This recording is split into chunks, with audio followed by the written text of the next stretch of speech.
I stood frozen in my mother's dining room, everyone staring at me like I had just committed murder. Tessa's voice cut through the chatter like a knife. "You took it, Mara. Just admit it. The missing cash, the heirloom necklace." Everyone's eyes turned on me with disgust and disappointment. My mother looked pale, her hands trembling as she gripped the edge of the table. Tessa dramatically waved an empty jewelry box in the air like it was evidence in a murder trial. The shock hit me so hard I couldn't breathe. I stammered, trying to find words that wouldn't come out right. "You think I'd steal from my own family?" But Tessa's crocodile tears drowned out my voice. The air thickened with betrayal. My own sister, my own blood. She was destroying me in front of everyone I loved. Uncle Marcus shook his head. Aunt Diane whispered something to her husband. My mother wouldn't even look at me. Tessa dabbed at her eyes with a tissue, playing the victim perfectly. Then she leaned toward her husband, close enough that I could still hear her venomous whisper. "I told you she'd crack eventually. My name is Mara Ellison. 2 weeks ago, my sister made sure everyone thought I was a thief. But let me take you back to where this nightmare really began. It started when my father died 3 months earlier. Heart attack. Sudden. Devastating. I flew home immediately from the city where I'd been working as a nurse for the past 5 years. I wanted to help my mother through her grief. I wanted to reconnect with my family during the hardest time we'd ever faced. Tessa had been all smiles when I arrived. She hugged me tight, told me how much she missed me, how glad she was that I came home. She seemed like the perfect daughter, caring for Mom, handling all the funeral arrangements, taking charge of everything. I thought she was just being strong. I thought she was being helpful. I didn't realize the stage was already being set. The trap was already laid. Within days of my arrival, I started noticing small things. My childhood bedroom had been completely rearranged. Photos were moved, my old journals were gone from the shelf where I'd left them, and something else. Something important. A small wooden box my father had given me years ago. It was missing. The weeks following the funeral were strange. Tessa seemed to be everywhere, always busy, always in control. She handled the paperwork. She met with the estate lawyer. She managed Mom's finances. At first, I thought she was just being responsible. But then I started noticing the subtle slights. She would make family plans and forget to tell me until the last minute. She whispered with our mother in hushed tones, going silent whenever I entered the room. When I asked about Dad's will, she brushed me off. "It's being handled," she said with a tight smile. "Don't worry about it." But I did worry. Something felt wrong. The tension in the house was invisible but thick, like smoke you couldn't see but could still choke on. I tried to talk to Mom about it, but she seemed distant, lost in her grief. Tessa had positioned herself as Mom's protector, her only source of comfort. I was the outsider now, the daughter who had left town and built a life elsewhere. One afternoon, I was sitting in the kitchen when my phone rang. Unknown number. I answered.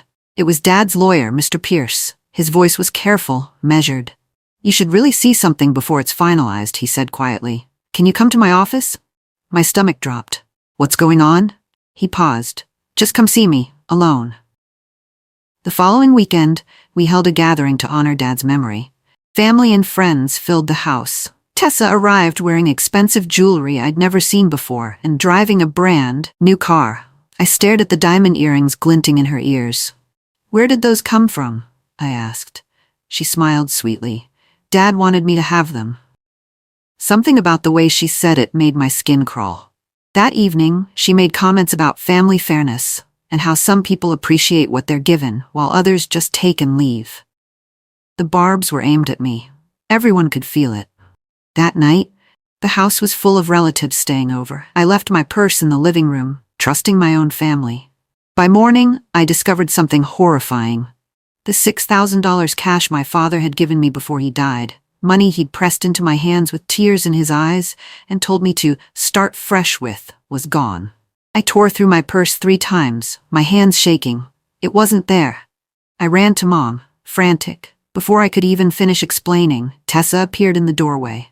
She was holding a crumpled envelope. "I found this under Mara's bed," she announced loudly. Everyone turned to look. When I was changing the sheets, my blood ran cold. By brunch, Tessa had staged her masterpiece. She called everyone to the dining room, her eyes already red from fake crying. She put on a performance worthy of an Oscar. Concern dripped from her voice as she made her accusation. "I hate to say this," she began, voice breaking, "but money has been going missing. And now Mom's heirloom necklace is gone too." She turned to me with those tearful eyes. "Mara, I know things have been hard for you, but stealing from your own mother?" The room erupted. Accusations flew. My protests meant nothing. Uncle Marcus called me ungrateful. Aunt Diane said I always was jealous of Tessa. The family rallied around her like she was the wounded hero and I was the villain. I tried to defend myself, but my voice shook with rage and hurt. My mother sat at the head of the table, frail and grieving, looking at me like I was a stranger. "I don't even recognize you anymore," she whispered. Those words shattered something inside me. I couldn't stay there another second. I grabbed my coat and stormed out, shaking with humiliation. As I reached the door, my mother's voice followed me. "Your father trusted her with everything." The implication was clear. He hadn't trusted me. The fallout was immediate and brutal. Within days, my friends from high school started distancing themselves. Phone calls went unanswered. Invitations stopped coming. In our small town, gossip spread like wildfire. I became known as the jealous sister, the one who stole from her grieving mother. Tessa's social media posts were masterfully subtle. "When you're pure, truth protects you," she wrote with a photo of her and Mom. "Family isn't always blood, it's loyalty," said another. Each post was a knife in my back. I didn't fight back. I didn't defend myself publicly. Instead, I did something else. I disappeared quietly. I rented a small apartment on the edge of town and stopped going to family gatherings. I let them think I was hiding in shame, but I wasn't hiding. I was watching, waiting, planning. Then, 2 weeks after that nightmare brunch, a letter arrived. It was from Mr. Pierce, my father's attorney. The envelope was thick, official. My hands trembled as I opened it. Inside was a short typed note. "We need to talk. Come to my office tomorrow at 2 o'clock. Come alone. Don't tell your sister." My heart pounded. Whatever this was, it was big. Mr. Pierce's office smelled like old books and leather. He was a thin man in his 60s with kind eyes and a serious expression.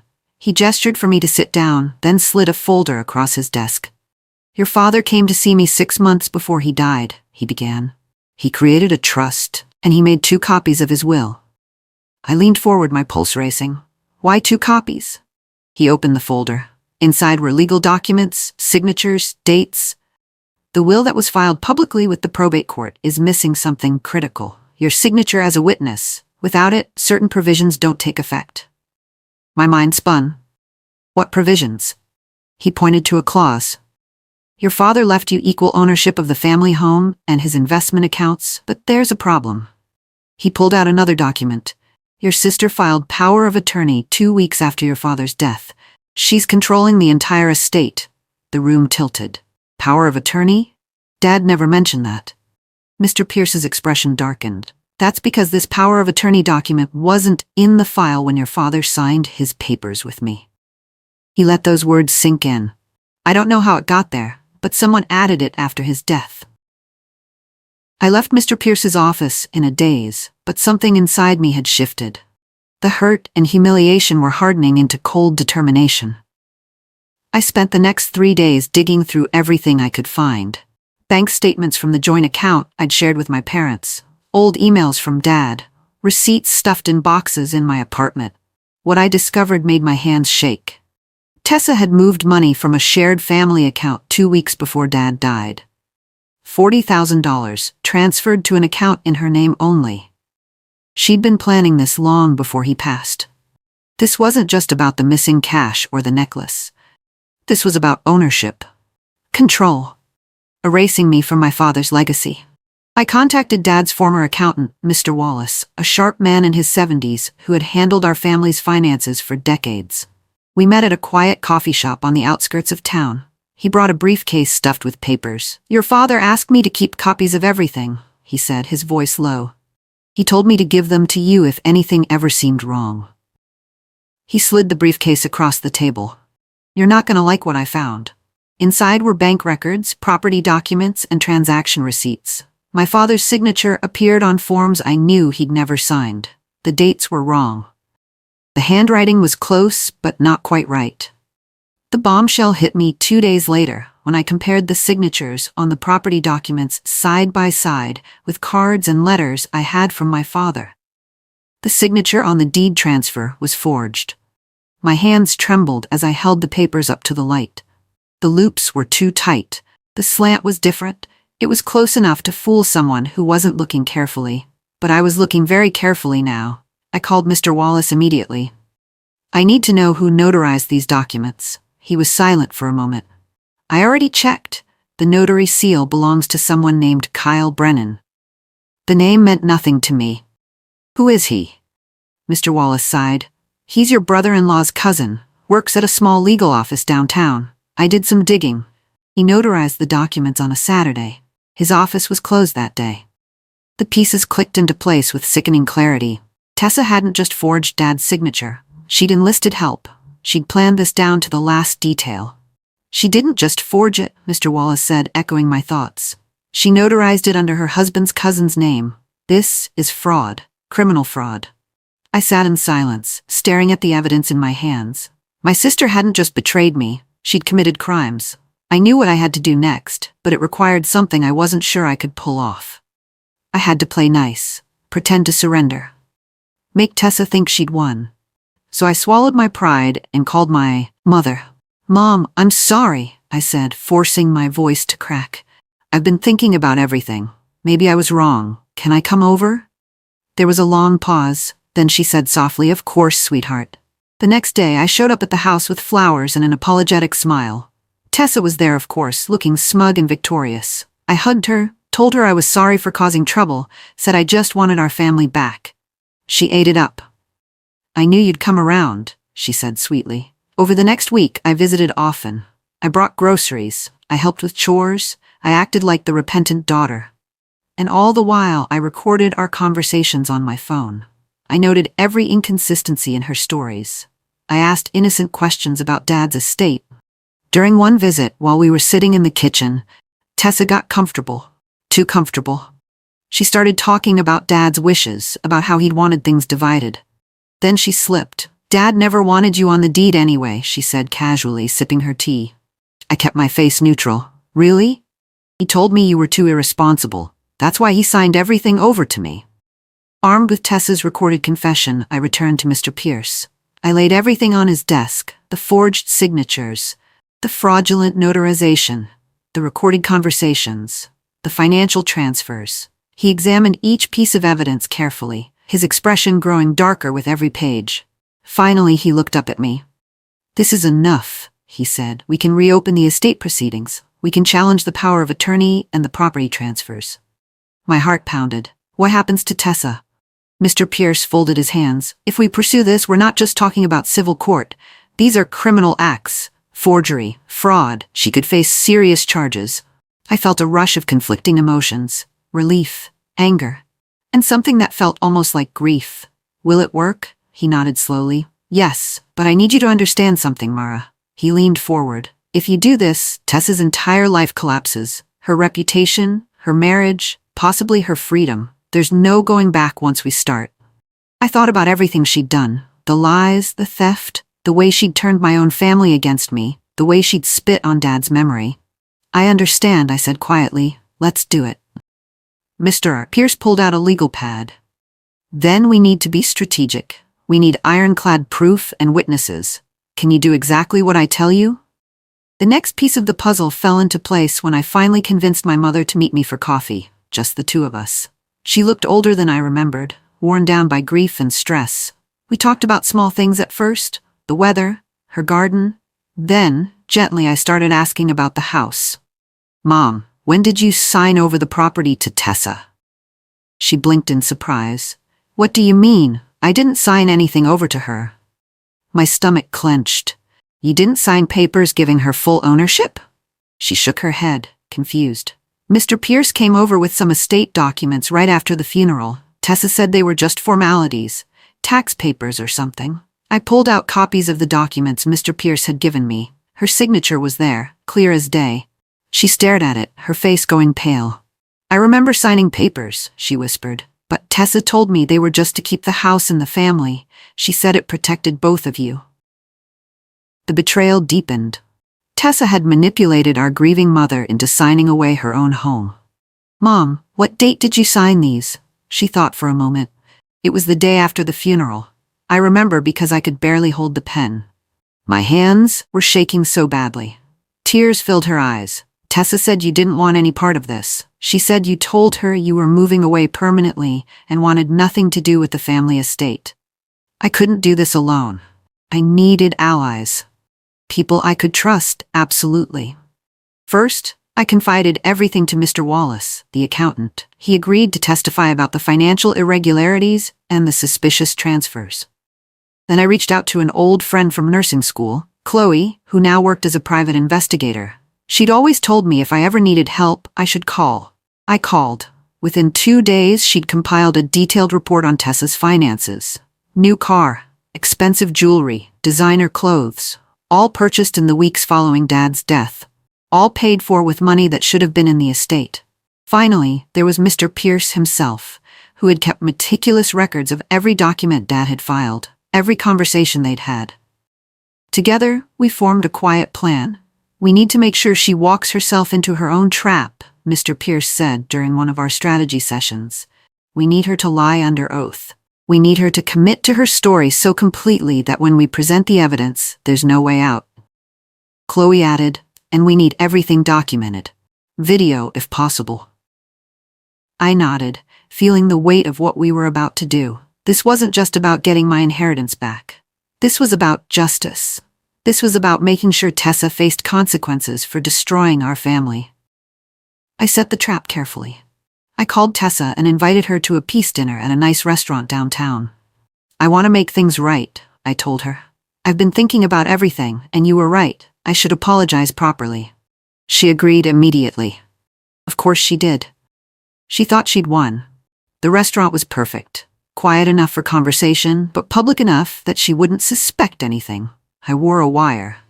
Chloe sat 3 tables away with a long-range microphone. We ordered wine. I played my part perfectly, acting humble and remorseful.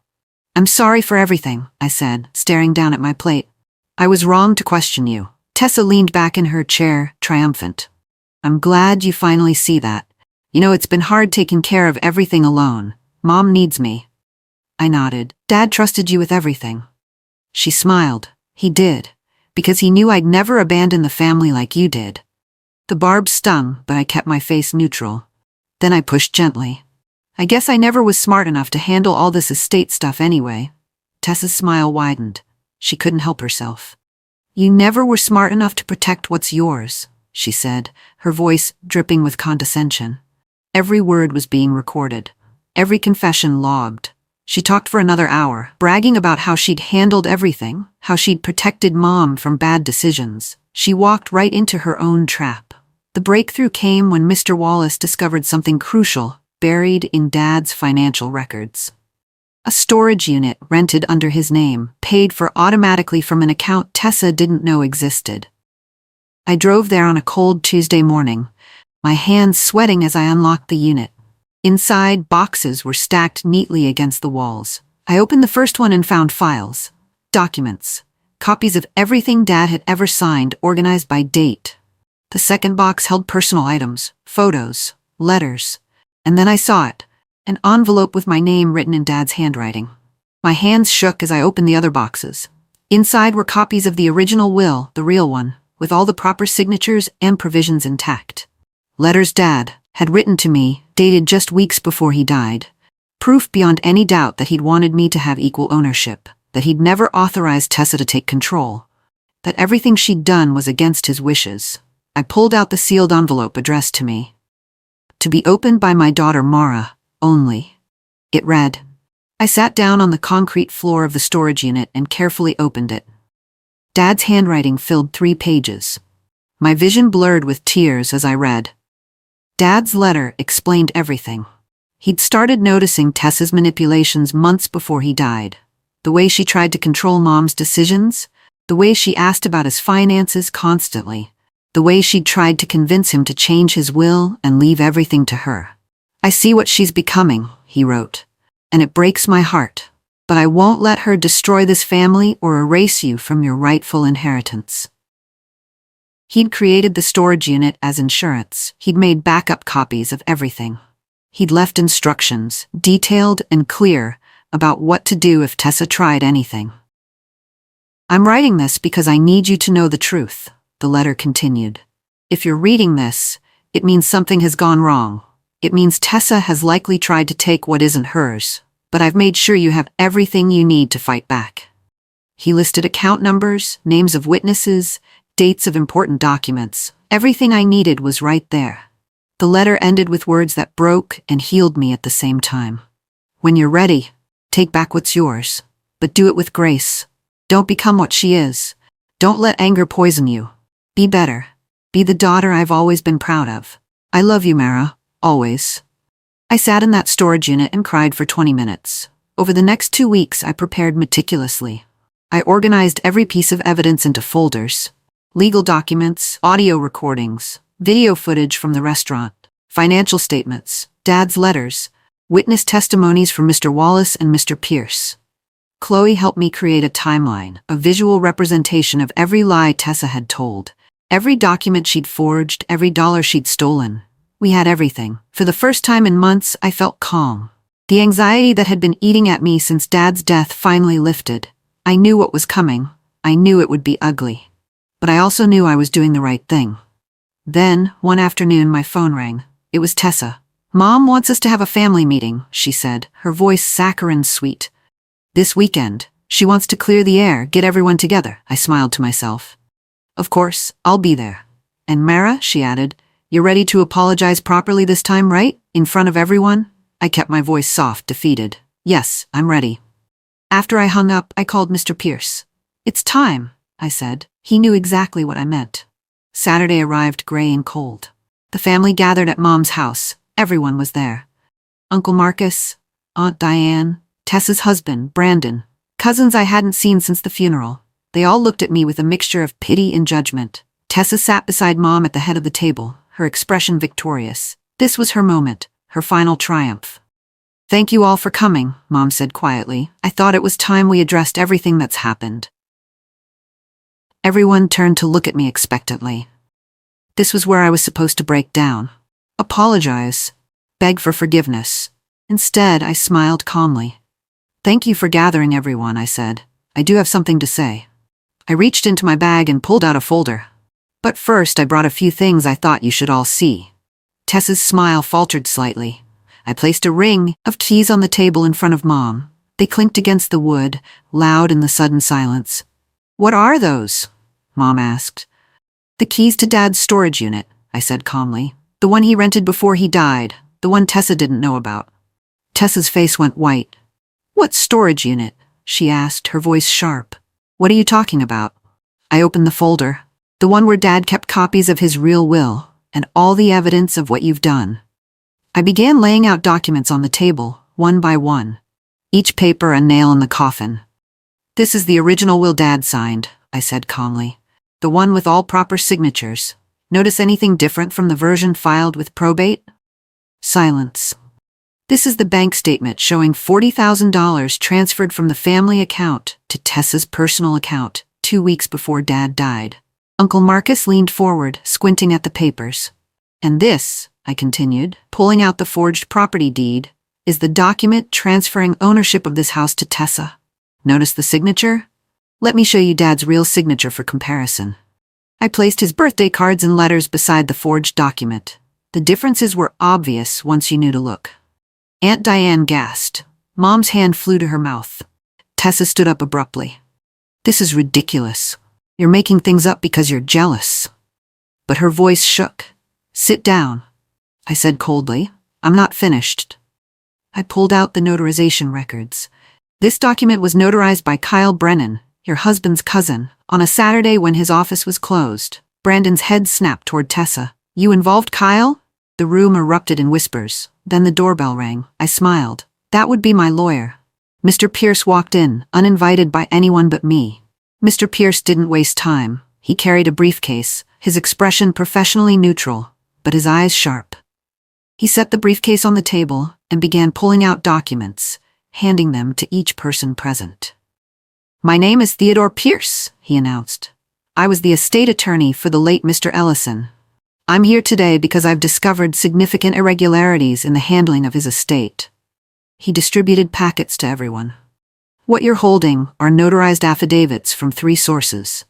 Mr. Wallace, the family accountant, myself, and Ms. Chloe Martinez, a licensed private investigator." Tessa sank back into her chair, her face losing all color. "These documents detail a pattern of fraud, forgery, and theft committed by Mrs. Tessa Hendricks in the months following her father's death." Brandon grabbed the papers, his hands shaking as he read. His face transformed from confusion to horror to rage. The power of attorney document filed to give Mrs. Hendricks control of the estate was not in the original file, Mr. Pierce continued. "It was added after Mr. Ellison's death. The signature has been analyzed by a forensic document examiner and determined to be a forgery." Tessa opened her mouth, but no sound came out. "Furthermore," Mr. Pierce said, "the property deed transferring ownership of this home was illegally notarized by Kyle Brennan, who has already been questioned by authorities." Brandon stood up slowly, his chair scraping loudly. His face was red with fury.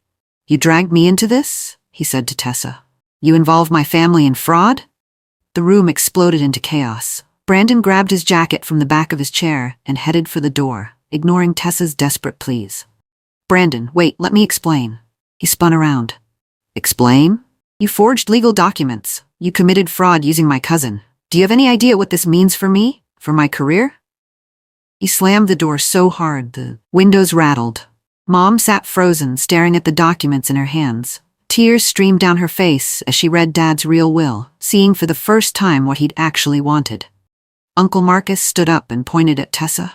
"You made us all think Mara was a thief. You turned this family against her. For money?" Aunt Diane shook her head in disgust. "I defended you." Tessa looked around wildly, her perfect facade crumbling. She tried to speak, but her voice came out in gasps. "I didn't. I was just trying to protect Mom needed." "Don't," I said quietly. Everyone turned to look at me. I reached into my bag one more time and pulled out a final envelope. "I have one more thing." I slid it across the table to Tessa. Her hands trembled as she picked it up. "What is this?" she whispered. "Open it."